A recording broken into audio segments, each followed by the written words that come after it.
It was really nice to see Jennifer Lawrence in a rated R comedy for once. Let's talk about it. Hey everyone, welcome to Mr. Teach Film Preach, and if you're a film lover like I am, then you are in the right place. Consider clicking like down below and also subscribe to my channel for more content. What did you think of this film? No hard feelings. Don't forget to click that like button and subscribe. That would help this channel out so much, especially with our goal to get to 200 subscribers by the end of this year. Today we're talking about the 2023 raunchy adult comedy film, No Hard Feelings. Almost losing her childhood house in Montauk that was given to her by her mother, a desperate 30-somewhat-year-old woman agrees to date a wealthy couple's introverted and awkward 19-year-old son who's about to head off to Princeton.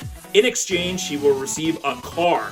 However, he is more of a challenge than she expected and must break him out of his shell. I'm gonna lose my house. You think I chose this? Look at this. Need a car, date our son this summer, and bring him out of his shell before college. In exchange, we'll give you a Buick Regal. Date is in quotes. To start off with, it was really refreshing of Jennifer Lawrence to see her produce this film and star in this movie and take on a role like this that wasn't something too serious, but also wasn't like a franchise kind of a thing. And actually, I thought she did a great job in this movie. This is definitely an adult R-rated comedy. Really raunchy, ridiculous, slapstick, over the top at times, but while also still being endearing at some points. It's like the director and writer of this film, Stupnitsky, wrote this back in 2005. Think of the comedy area back around 2004, 2005, Wedding Crashers.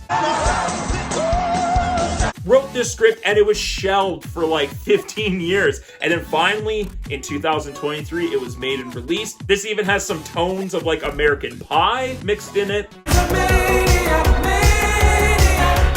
It was nice to have a rated R comedy adult film in the theaters with a decent budget, with a very high profile actor or actress such as Jennifer Lawrence, and then a great cast, a supporting cast around that main character. It's kind of like that Forgetting Sarah Marshall vibe. I just love comedies like that. We don't make enough of these. The last time I saw a comedy that was kind of like this was Bros from last year, but that was almost a year ago that movie came out. I had a fun time. I laughed a bunch of times. There's a lot of slapstick and physical comedy that Jennifer Lawrence has to perform in this film, but I always found she was just naturally funny and awkward and charming, and she plays into that very much in this character, while still making her interesting and likable, but kind of like the villain almost in this film. And then the other side of the coin is Andrew Barth Feldman, who does a great job as the foil Andrew in this film. Is so funny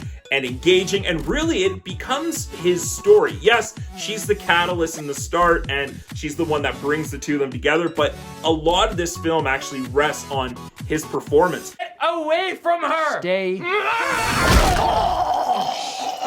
Oh, fuck! And that actor is a guy that was in Harvard at the time when he got this role, so he actually left university to go to California to shoot this movie with Jennifer Lawrence. Now, not all the humor hits. There's some jokes that are funny, and there's a lot of, like I said, very physical humor in this that is hysterical. There's a naked fight scene on the beach that was just gut-busting, out-loud laughter from our entire theater and myself. Really, the lack of lifeguards. Get the fuck in here right now! Okay. Slightly offensive, but aren't the best comedies. It's not offensive.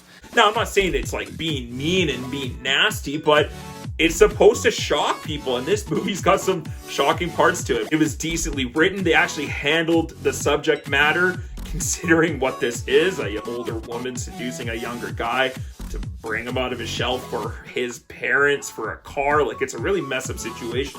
Wow, that's messed up. But the way that they navigate the story, I thought was pretty good. I was concerned going into the movie how they were going to take this in a certain direction.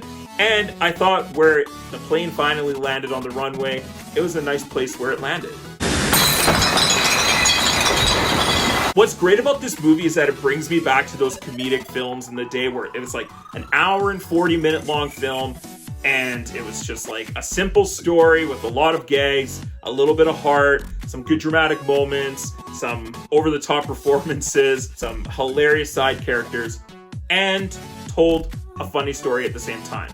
That's what this movie does. Is it the best comedy of all time? No, it absolutely not. No way.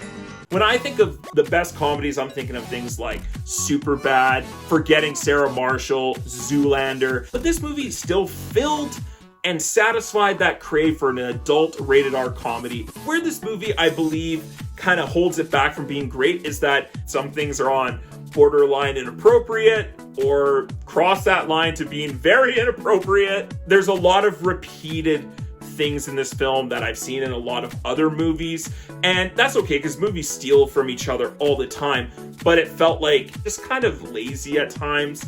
There's nothing that's really significant about this movie. There's no big strong point to make. It's not a deep comedy. Watch Forgetting Sarah Marshall and there's layers to that movie. It's really actually a dark film at times, and it's a lot about depression, finding someone new in that and how complicated that can be. You look at movies like Zoolander where it's a slapstick comedy, it's ridiculous, but it's a commentary on fashion industry and pop culture and how we look at celebrities. There's so much things that are happening in those movies.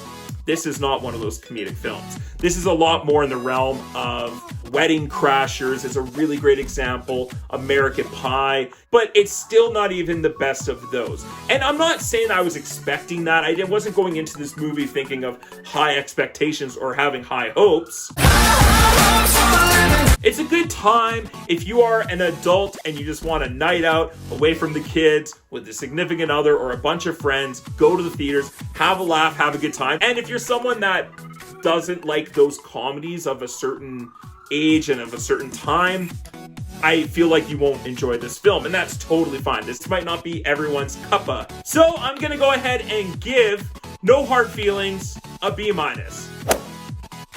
What did you think of this comedic film? Were you a fan of No Hard Feelings? What is your favorite rated R adult comedy? I would love to hear your thoughts and comments down below. And while you're down there, don't forget to hit that like button and subscribe. Please hit that button so you can help this channel get to 200 subscribers. That is our goal for the end of this year. Thank you so much for doing that. Thank you very much for checking out Mr. Teach Film Preach. Come back and check out some other videos like Transformers Rise of the Beast, Spider-Man Across the Spider-Verse.